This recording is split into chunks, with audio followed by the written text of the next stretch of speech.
ينكسبون بالرصاص القصاص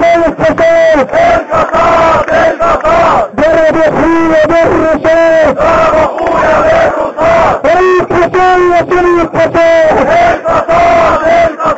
ضرب ابني بالرصاص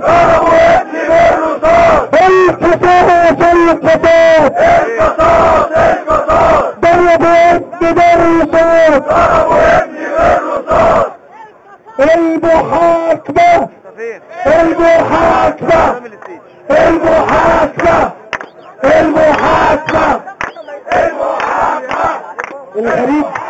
الغريب في الامر ان يطلع علينا رئيس الوزراء النهارده يقول احنا هنشكل.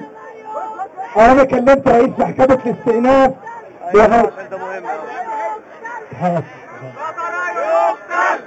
من كتر يقتل من كتر يقتل من كتر يقتل من كتر يقتل من كتر يقتل من كتر يقتل.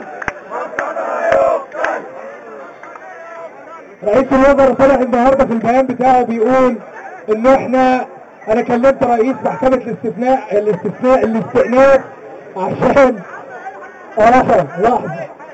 عشان يخصص دواير لمحاكمة قتلة الشهداء ورموز الفساد. طب لما انت تعرف تعمل كده من الاول مستني لحد دلوقتي ليه؟ ده احنا من يوم 11 بنقول يا جدعان.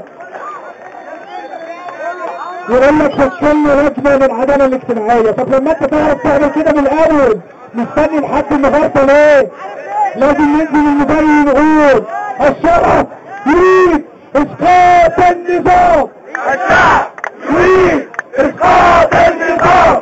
الشعب يريد اسقاط النظام. الشعب يريد اسقاط النظام. الشعب